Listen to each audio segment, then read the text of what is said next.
যে পদক্ষেপগুলো মানসিকভাবে আপনাকে শক্তিশালী করে তুলবে তার মধ্যে 1 নাম্বার হলো কখনো একা পথ চলতে বা সময় কাটাতে ভয় পাবেন না। আপনি মানুষের সাথে সময় কাটাতে যতটা না খুশি থাকবেন, একা সময় কাটালে আপনি সব দিক থেকে নিরাপদে থাকবেন। মানুষের সংস্পর্শে আসলেই মানুষে আপনার ক্ষতি করার চেষ্টা করবে। আপনি যত মানুষের কাছ থেকে দূরে থাকতে পারবেন তত নিজেকে নিরাপদে রাখতে পারবেন। অতীত নিয়ে কখনো পড়ে থাকবেন না, কারণ মানুষের অতীত সব সময় তো ভালো হয় না। কারোর অতীত খারাপ থাকতে পারে, কারোর অতীত ভালো থাকতে পারে।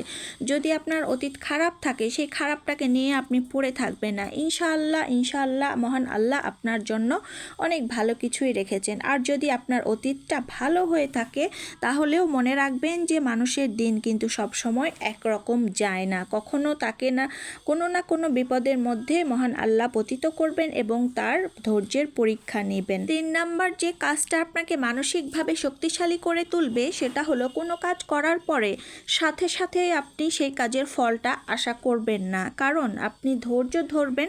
ধৈর্য ধারণ করলে সেই ফলটা কিন্তু মিষ্টি হয়। মহান আল্লাহ ধৈর্যের ফল সবসময় মিষ্টতা দান করেন। 4 নাম্বার হচ্ছে প্রথম ব্যর্থতার পরে কখনো হাল ছেড়ে দেবেন না, কারণ আপনি প্রথমবার কোনো কাজ করতে গেলে সেই কাজে সফলতা অর্জন নাও করতে পারেন। কারণ মানুষ শেখে, কাজ করতে করতেই মানুষ শেখে। মানুষ ঠেকে ঠেকে শেখে, ঠকে ঠকে শেখে। আপনি যত কাজ করবেন তত আপনার জীবনের এক্সপিরিয়েন্স বাড়বে। আপনি যদি সে কাজে সফলতাও অর্জন করতে না পারেন, দেখবেন যে সেখান থেকে আপনি অনেক কিছু শিখতে পেরেছেন। 5 নাম্বারটা হলো যে ঝুঁকি নিলে জীবন বদলে যাবে, সেই কাজে ঝুঁকি নিতে কখনো পিছপা হবেন না। জীবনে ঝুঁকি না নিলে কিন্তু আপনি সামনে এগোতে পারবেন না। আপনি জানেন না যে কোথায় আপনার জন্য মহান আল্লাহ কি লিখে রেখেছেন। 6 নাম্বার হচ্ছে অন্যের নেতিবাচক কথা আপনার আবেগকে যেন প্রভাবিত না করে, সেদিকে সবসময় খেয়াল রাখবেন। মানুষ সবসময় কি করে, আপনার যখন ভালো কিছু হবে তখন আপনাকে এমন কোনো আবেগের মধ্যে জড়িয়ে ফেলবে যখন আপনি সেই কাজ থেকে পিছু হটে যাবেন। এই কাজটা কখনোই করা যাবে না। আপনি সবসময় আপনার নিজের কাজের প্রতি মনোযোগী থাকবেন, সবসময় নিজের কাজে অটল থাকবেন। কে কি বলল, কে কি করলো, ওই সমস্ত কিছু দেখে আপনি আপনার নিজের কাজের কখনোই ব্যাঘাত ঘটাতে যাবেন না। মানুষ আপনাকে নেতিবাচক কথা বলল ঠিক আছে, কিন্তু তার মনের মধ্যে আপনার সম্পর্কে পজিটিভ ধারণা সে পোষণ করে রেখেছে, নাকি সে তার নেগেটিভ ধারণা থেকে সে আপনাকে কথাগুলো বলছে, সেটা তো আপনি জানেন না। এই জন্য আপনার উচিত হবে নিজের কাজটাকে ভালোবাসা, নিজের কাজটাকে বেশি বেশি প্রায়োরিটি দেওয়ার। আর 7 নাম্বার হচ্ছে আপনি কারোর কাজ দেখে, কারোর ভালো কিছু দেখে কখনো ঈর্ষান্বিত হবেন না।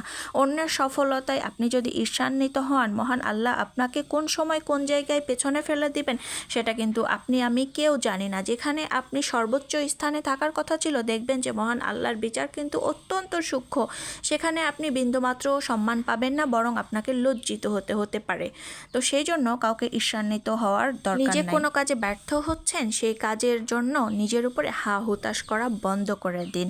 মহান আল্লাহর উপর ভরসা রাখুন, নিশ্চয় মহান আল্লাহ সবকিছুর সাহায্যকারী। আপনি যত বেশি হা হুতাশ করবেন, দেখবেন যে এই হা হুতাশ শুধুমাত্র আপনার মূল্যবান সময়গুলোকে নষ্ট করে, আর কিচ্ছু দিবে না আপনাকে।